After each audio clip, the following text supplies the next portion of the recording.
Hey everyone, it's Andrew here with BTS Properties. Whenever you tell people that you own a rental property or that you're thinking of purchasing a rental property, what's the first thing that they usually ask? It's probably something along the lines of, "Oh man, aren't you just terrified that someone's going to trash your house?" I believe there's a huge myth in this industry where residents inherently want to destroy properties. They're out there looking to make their landlords pay for everything they've done to them. So today, what I want to do is I want to take a look at some of our most recent move outs. I'm going to show you some photos from those.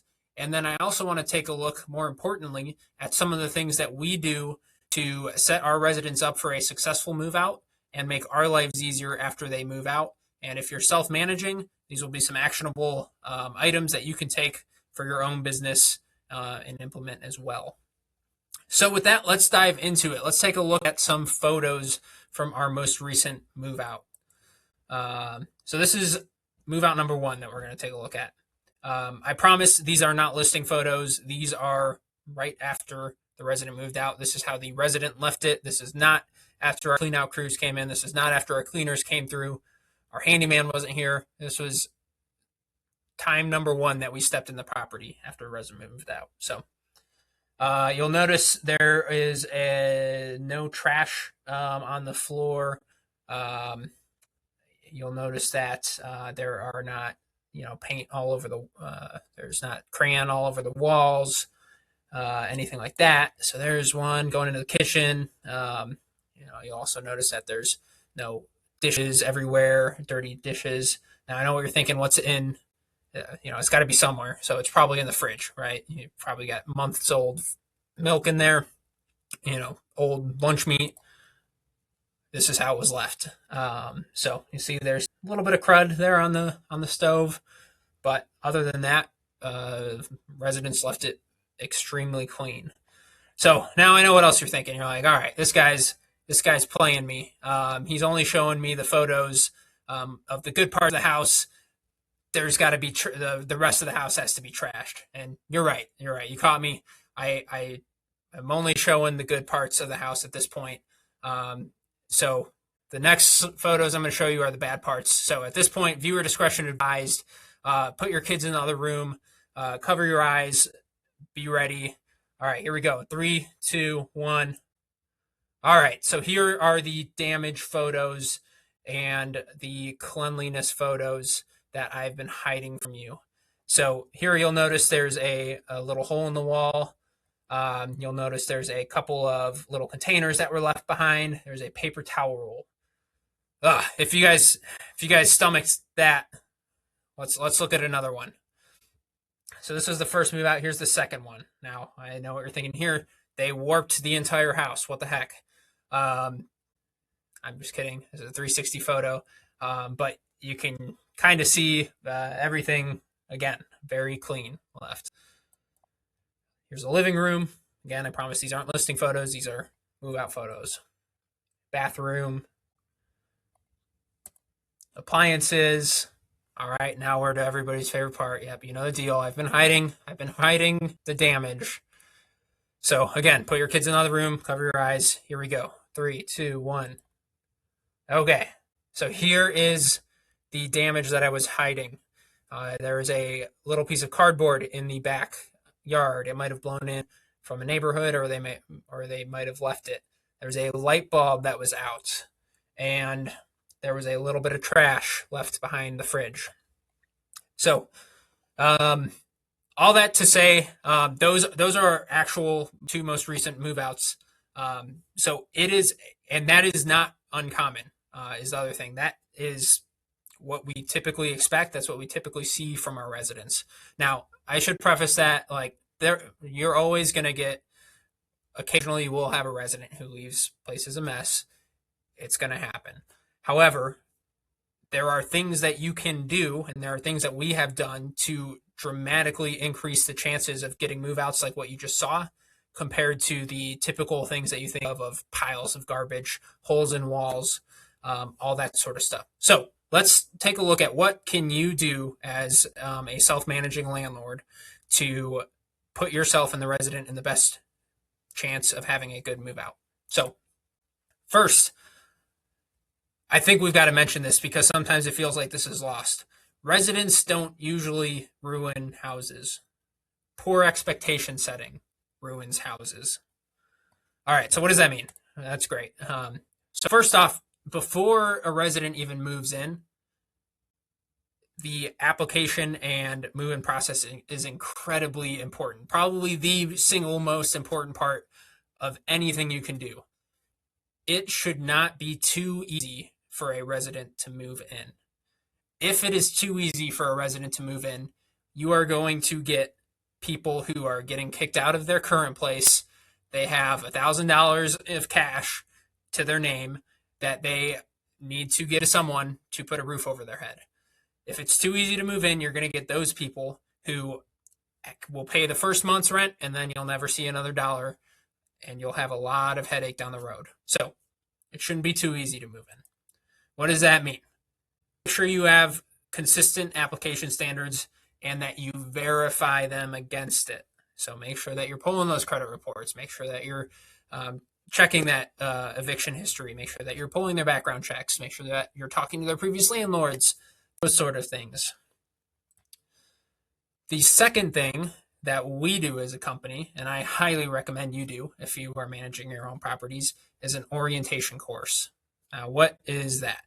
So if you work a job, you more than likely have to take annual or quarterly compliance training courses. You know, if you think of that, that's like your cybersecurity, that's your sexual harassment, that those sorts of courses that you have to take for your company to make sure that you understand the company policies and how to handle things. So we took that idea from the corporate world and implemented it in the rental world.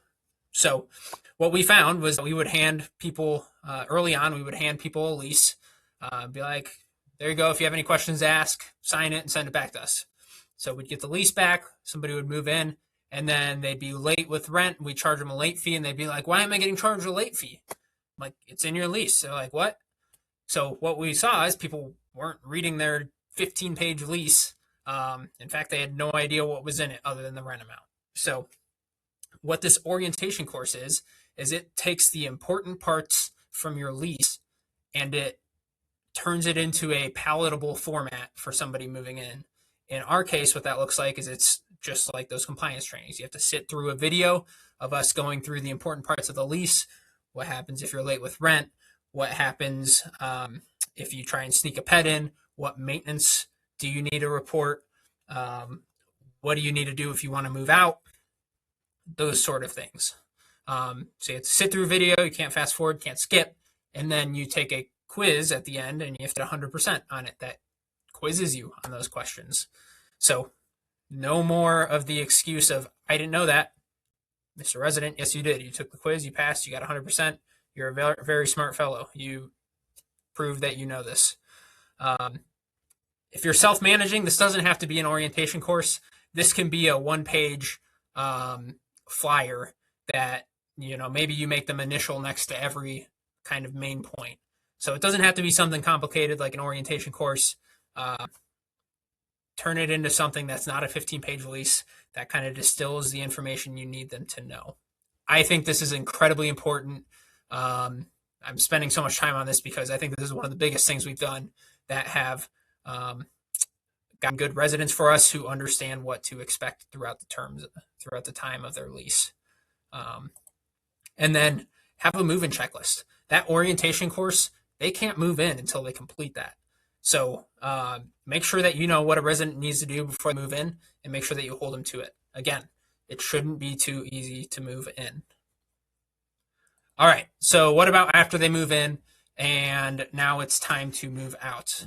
The second part of this is whenever they give you their notice to vacate, whether it's 60 days for a term lease or month-to-month if it's 30-day notice if it's a month-to-month lease.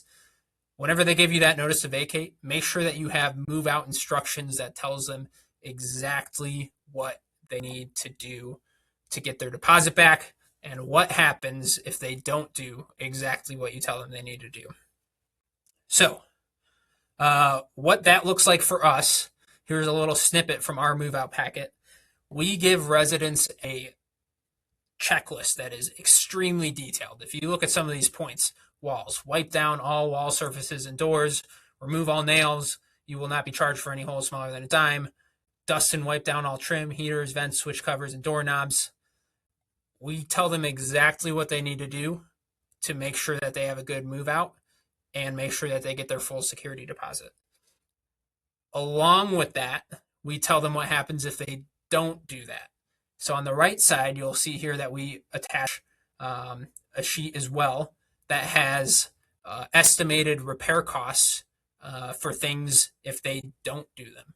So if they don't clean the ceiling fan, realistically, we're probably not going to charge that. That's wear and tear. But here's approximately what it costs to do that. If they have a burnt out light bulb, here's approximately what it costs to replace that. So by giving residents a checklist of exactly what they need to do and giving them an idea of what the consequences are if they don't do it, you will set those expectations before they move out. And it is amazing what people will do to get their security deposit back because they're people. And it's a good thing. Like, residents inherently don't want to destroy your property. They don't want to lose their deposit. They're people just like you, just like us. They want to do what they can to get their deposit back. So by having a clear set of instructions, that helps them help you because they know what you're looking for them to do. So those are the two things. Those are some actionable tips that hopefully you can take in your business and make sure that your move out process goes a little bit smoother. If you're self-managing, hopefully that's super helpful. If that sounds like a lot and you would like help managing, you can reach out to us if we can be a resource. Our goal is to take the stress out of property management for you and basically make it a hands-off experience for you as the owner. So if we can be a resource, don't hesitate to let us know. You can reach out to us on our website at btspeoria.com or give us a call at 309-431-2469. But until next time, wishing you all the best.